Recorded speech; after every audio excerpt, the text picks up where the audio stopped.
I knew something was up with my husband, but I couldn't have guessed just how depraved he really was. My husband, David, had always been a bit of a control freak. He needed to know where I was at all times. And when I say all times, I mean all times. As soon as I left the house, I'd get a text from him asking where I was, or demanding that I send him my location. If I was running late from work, he'd call me multiple times until I responded to his messages. It was extremely annoying and incredibly emasculating, but I tried to overlook it because he was such an amazing lover in bed. The dealership guy explained to me that they'd removed it because it was broken. So, I drove home without the GPS, parked the car in the garage, and called David to let him know that I was home.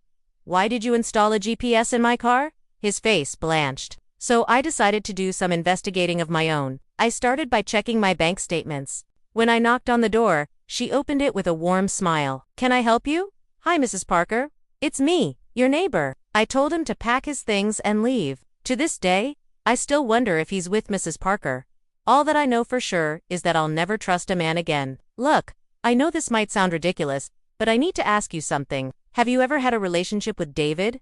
She froze and her eyes widened. "What? No, of course not. Why would you even ask me that?" She sounded so shocked that I began to question my own suspicions. Maybe I was making a mountain out of a molehill. Just then, David came to the door. "I heard you asking my wife about me. What did you want?" "Oh, nothing. I just wanted to ask you, for a favor," she said quickly. "A favor? What kind of favor?" "Well, actually, I was hoping you could help me with my computer. Mine's not working, and yours is always on. So I thought maybe you could just, show me how to fix it." Sure. Yeah, I guess I could do that. Let me just get changed real quick." With that, she disappeared inside. I knew that David managed our finances, so I wanted to see if he'd have been spending money on things that I didn't know about. I found nothing. He'd been as open about our finances as possible. There were no suspicious charges on the credit card or any indication that he'd been hiding anything. I then started checking his phone, but I found nothing there either. It was as if he'd committed his infidelity in the realm of the mind. Frustrated, I was ready to give up when I noticed a few strands of blonde hair in his pocket. Blonde, like our neighbors, Mrs. Parker. She was known for having a steamy affair with her married boss. Could David be cheating on me with her? "What are you talking about? I didn't put a GPS in your car. Are you crazy?" He sounded shocked. "Don't play dumb with me. You know exactly what I'm talking about. Tell me the truth, David." "David, why is she always at your house? What kind of favors does she need?" He laughed nervously. "She's just a friend. We sometimes hang out together when you're not around." "Oh, really? So you invite her over while I'm at work, and then when I come home, you pretend that nothing's happened? How long has this been going on?" His face fell. "I'm sorry, Emily. I didn't mean for this to happen. I didn't mean to cheat on you, but I couldn't stop thinking about her, and one thing led to another. So it's my fault you cheated on me." "No, it's not your fault. It's mine.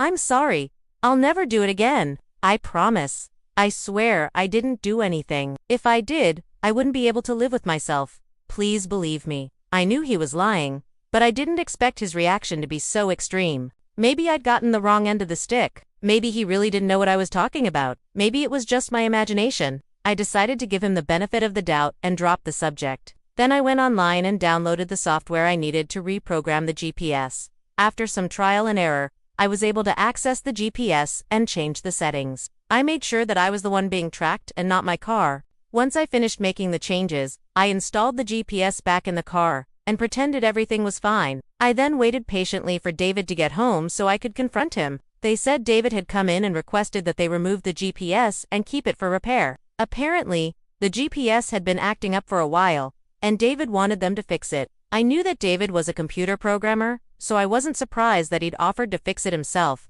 but I was curious to see what he'd done to it. I asked if they could give me the GPS, and the guy said, "Sure, no problem." Soon I was holding the device in my hand, turning it over and examining it. It looked pretty complicated and advanced. I could tell it wasn't your average GPS. This one had hidden features that would allow David to track me whenever he wanted to. I truly believed that he was just acting out of love and care. That is, until one day when I found out the real reason behind his possessive behavior. It was a typical day when I got a text from David asking me to update him on my location. I was getting off work early and going straight to the nail salon for a quick mani-pedi before heading home. I called again and again, each time getting more frantic, more worried. On the 5th try, he finally picked up. What happened? Where are you? Why did you move your car? I asked him, my voice trembling. I don't know what you're talking about. I haven't moved your car. You must be mistaken, he said. But I just got my nails done. I left the car right here. Now it's gone. He sighed heavily on the other end. You know, this is why I can't trust you. You're always doing things like this, leaving me no choice but to take drastic measures.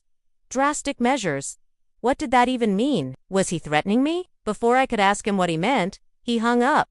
Got it, hun. Be there in about an hour, I texted back, and ran to the parking spot where I'd left my car only to find it still empty. I then remembered that David had recently taken over the family finances. Maybe he'd sold the car without telling me. So I pulled out my phone and called the dealership. I knew he'd taken the car to last month for a routine checkup. Hi, I'm looking for a silver 2018 Honda Civic.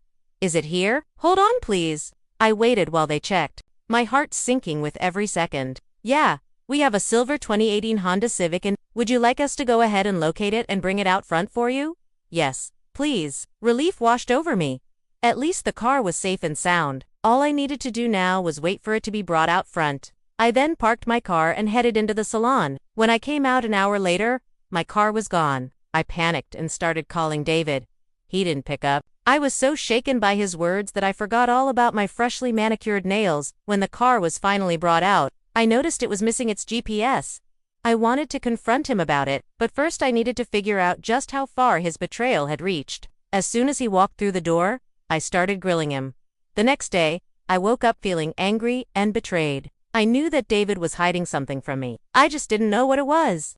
To confirm my suspicions, I decided to visit her house. I was furious. I wanted to scream and yell, but instead, I kept my cool. I was torn between wanting to be angry and wanting to feel sorry for him. In the end, though, anger won out.